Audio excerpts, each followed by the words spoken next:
Hello everyone, and welcome back to Bad Reviews. I know it's been a while since I've released a video. I've been hunting Nazis in Argentina. However, now we're going to pick up the review right where we started with Episode 5, The Empire Strikes Back. I'm DStecks, and this is a Bad Review.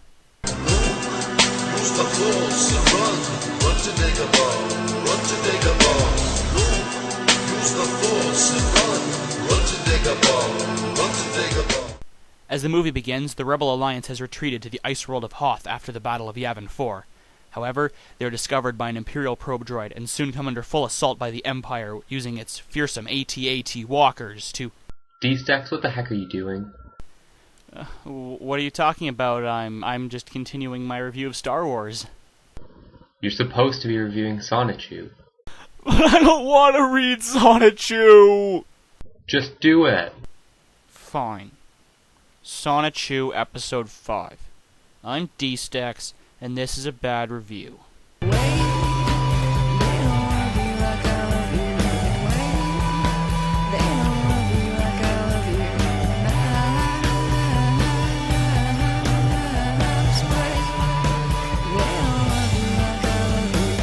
Today's episode is entitled Sonichu in Informal Meeting, with one of the E's in meeting reversed, no doubt in tribute to Eminem. We can see from a map of the surrounding area of Quickville that the local government has very little control over who builds the roads and where, seeing as they go off each other at strange angles and widths. We can also see that most of the buildings in the area were designed by the same architect, who favored variations on a giant white cube style of architecture, with the exception of Sonic's house, which is apparently a grass hut, and Station Square, which is the World Trade Center. Also, Kel's house is in the middle of the street.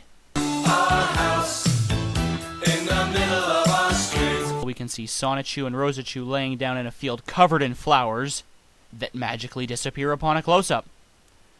Rosachu says, "This is nice. The zap buds, the sky, the clouds, and you, Sonichu." Sonichu replies, "And I couldn't enjoy this without you either, Rosie. This would be boring as shit." Rosachu says, "You are so sweet," to which Sonichu replies, "I try." "Excuse me," Rosachu says. Her cell phone is ringing. Her ringtone is "For You I Will" by Monica. Hello? Kel? Oh. Okay, we'll be home soon. Bye. That was Kel. It's almost dinner time. That's okay. I was feeling hungry anyway, Sonichu says. "May I escort you to your chateau, milady?" "Of course you may, my sweet bolt," she replies.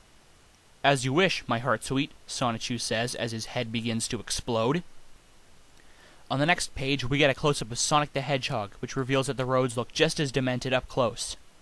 We also find Black Sonichu hiding in a bush, waiting for Sonichu. He sees that Sonic and Sonichu are on a collision course. Boy, I need a countdown. It's the final countdown!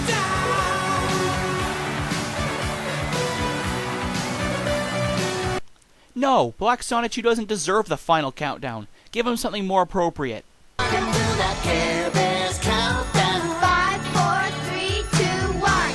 On the next page, it doesn't look so much like Sonichu just collided with Sonic, as much as it looks like the Invisible Man is giving him a blowjay. Good thing I made like a cat to get that dust out of my eyes. Make like a tree and fuck off. Huh? You're not my sweet bolt, Sonichu? No, haha. No, I'm not. Yes. Yes, we are. Let me go, you creep. We're off to see my masters, Giovanni and Natesurk. Recovering from their collision, Sonic and Sonichu recognize each other from the time they fought the creature from the Abyss. On the next page, they have a conversation so loaded with clunky exposition and awkward dialogue that it just had to also be hard to follow as well, with Chris deciding to sacrifice, speech balloons in favor of having us follow the conversation with numbers. Sonichu says, "You're Sonic the Hedgehog, right?" "No, I'm Mike the Hedgehog." Sonic says, "Yes, so it's your name." Sonichu says, "Sonichu, I was originally a Pikachu until you ran into me with your power, Episode 1. Sonic says, "Yeah, I remember zooming into a poor animal. I didn't think that it was a Pokemon. I apologize." "If you would have just been some rabbit or something, I would have felt nothing." Sonichu says, "A plogie accepted." Sonic says, "I was also powered up with the 7 Chaos Emeralds. Their power must have caused your transformation." Sonichu says, "I see. It's funny how we ran into each other like this." Sonic says, "Yeah." Sonichu says, "I was on my way home with my heart-sweet Rosachu. Where is she?" "Oh man." Sonic says, "She's gone missing?" "No, she just spontaneously turned invisible." "Wait, do you see those?" Sonichu says, "Yes, footprints. Ouch. They're on fire. Rosie was kidnapped." Sonic says, "Let's follow them. I'll help you, Sonichu." Sonichu says, "Thank you, Sonic." Then Sonichu says, "Let's find Rosachu." And Sonic says, "Yeah." So, in case you hadn't noticed, that conversation up there was entirely pointless. Episode 6 is entitled, Sonic and Sonichu in Black Metal Combat. Rosachu says, "Oh, darn it. These bars are rubber-coated." You know what? I'm not even going to bring up how this makes no sense scientifically whatsoever. I'm not going to bring up how rubber is not some magical anti-electricity substance, because it doesn't matter. I'm not going to bring up how rubber bars would actually do a significantly worse job of confining an electricity-powered creature than metal bars would, because it doesn't matter. And do you know why it doesn't matter? It doesn't matter because even if that did work, even if rubber bars would be an effective way of containing electricity-based powers, there is nothing stopping Rosachu from sticking her hand out of the cage. That is why. When Sonichu gets here, he'll give you all a real shock. Natsirk says, "So, Robotnik, let's go over once more what will happen when Sonichu comes to rescue his girlfriend. Haha." I know just pointing something out is not a substitute for a joke, but why is Natsirk laughing there? Like, he didn't say anything that could possibly be considered a joke. And generally, when you have a villain laugh, you laugh after you say something maniacal. Natsirk asked a question. It wasn't even a rhetorical question. He literally just asked a question and started laughing. I think the only logical explanation is that he's high as a kite. Robotnik replies, "All right, Natsirk." Robotnik exposits. Well, first, Blatchu will issue a challenge with Sonichu. Then, during the battle, Blatchu will lead Sonichu towards the X. Then I'll press this button which will launch the dome to trap him in. Launching a glass dome through the air. What could possibly go wrong? Then I'll activate the energy drain, which will reduce Sonichu to a weakling in mere seconds. After that, you and your father can do whatever you want to him. Recharge him, mind control, string him along, why should I care? Because I'm Robotnik. I'm a mad Gynus, Robotnik. I create chaos with my machines. I'm the darkest evil, and I'm mean. I have a monkey in my robot. Wait, the monkey is a robot. I turned the animal into a robot with a process that I call robotization. Meanwhile, we see Sonichu and Sonic. Sonichu says, "Rosie, I'm coming." It's probably not the first time he said that. Sonic says, "We must be close. I see a building ahead." They approach a large white building with a ribbon on the ground. Sonichu, stop. "What's up, Sonic?" "I smell trouble. This is the face of my nemesis, Dr. Eggman." That is so clever. That's just like how I leave ribbons with my face on them wherever I go. If somebody wanted to track me, that'd be a really easy way to do it. Maybe I should stop doing that. You lead on, Sonichu. I'll back you up if there's a trap. Cool. I wouldn't even think of ditching you or anything. I knew you'd come for me, Sweet Bolt, Rosachu says. Natsirk, release Rosie, now. Sonic thinks to himself, I know, Eggman. He'll have a grand trap in store. I'll get Sonichu out if needed. Oh, Sonichu, how good it is to see you again. Allow me to introduce my father, Giovanni, and our associate, Dr. Robotnik. Hello. Ha ha ha ha ha ha ha ha ha ha. As a kite.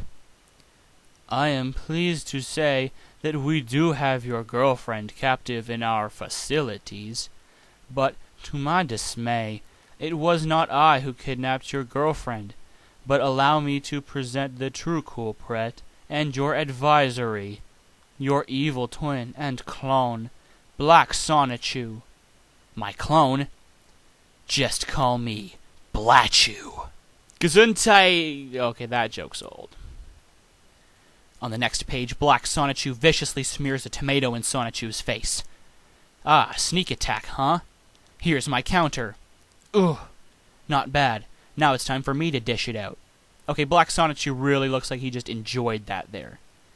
This is seriously making me uncomfortable. Move on.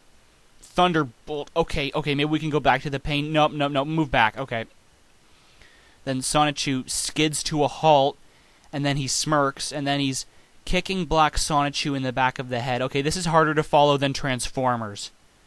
Getting tired, Blatchu? I'm just getting warmed up. You know, combat dialogue really does write itself when you're an absolute hack. I wouldn't waste my energy, Sonichu. That's tempered glass. You won't be able to shatter it or shock it. Ha ha ha! And now, I'll press the button that will sap you of your strength and energy.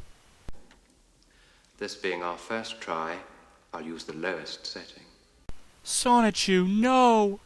Why, when I get out of here, I'll... What? Not if I have a say in it, Eggman. Don't you just love it when Chris clearly doesn't write dialogue left to right, top to bottom? I do. No! What? You? You were expecting maybe Bugs Bunny? I feel obliged to inform you that that joke was stolen from Ninja Turtles 3. I also feel obliged to tell you that it wasn't funny in Ninja Turtles 3 either. Let Sonichu and Rosachu go, and I may go easy on you, Eggman. That's some mobster diplomacy right there. Do what I want, and I might not kick the shit out of you. That's Dr. Robotnik to you, Sonic the Hedgehog. I didn't spend 6 years in evil medical school to be called Mr. Thank You Very Much. I had something else planned for that Pokemon's escape. Now I'll send it against you, pesky hedgehog. Go, my Metal Sonichu. Sonic and Metal Sonichu engage in a fight, and you know what, let's just keep track of how many cliches there are here. Missed me. Come on, is that the best you got? Come and get me, Metamon. Well, Metamon is, like not a word or something that even makes sense in the context, but come and get me counts. Thanks, Sonic. Then Sonichu, well, I think he's creating some kind of electricity ball, but it sort of just looks like he's ripping his crotch open. And he yells, Sonic, spin dash towards me. Then it looks even worse in this panel. Ready, aim, fire! Sonichu launches Sonic with a Zap Cannonball move. Now to save Rosie. Sonic hurtles towards Metal Sonichu, who uses a defense curl maneuver to turn into a ball. Sonic impacts Metal Sonichu, sending him through the wall and towards the mountains, which are actually a single mountain, which is a ramp, which Metal Sonichu goes up, sending him into space and to the moon. Meanwhile, stay back, Rosie. Now, it's not really clear here what Sonichu is doing exactly, but I'm pretty sure it's supposed to represent Sonichu spinning and using his incredible speed to cut the bars. But seeing as it's been established that Sonichu and Rosachu have a nearly identical power level, why couldn't Rosachu do that? Nate Cirque, Giovanni, and Dr. Robotnik are all shocked. Well, Eggman, it looks like you were licked again, and shocked too. You all should have learned to never mess with true Poke-Love. Rosie, let's bolt. Just a moment, Sweet Bolt. Oh, Black Sonichu? This is for kidnapping me, she says, casually disfiguring Black Sonichu. My teeth. Then we get an epilogue where Rosachu and Amy Rose meet up and have a conversation that I'm really not going to get into in detail. But don't worry, it's insulting. Christian shows up to wrap up the comic with, pardon me, but they're going to girl talk for a couple of hours, and I'd like to save time and money on my car insurance by switching to Getco. Ha ha. Because if history has shown us anything, is that if you laugh at your own jokes enough, eventually they'll become funny. This has often been called the Hitler School of Comedy. I'd just like to take a moment to say that, for all the bad things I've said, this is still Sonichu at its best. I hear you saying, DStecks, this comic had no redeeming features whatsoever. The dialogue was awkward and cliché, the action sequences were one-sided and hard to follow, the jokes were unfunny, the art was horrible, and this is Sonichu at its best? Yep, I'm DStecks, and this has been a bad review. Our house in the middle of our street. Our house in the middle of our house. It has a crowd. There's always something happening, and it's you.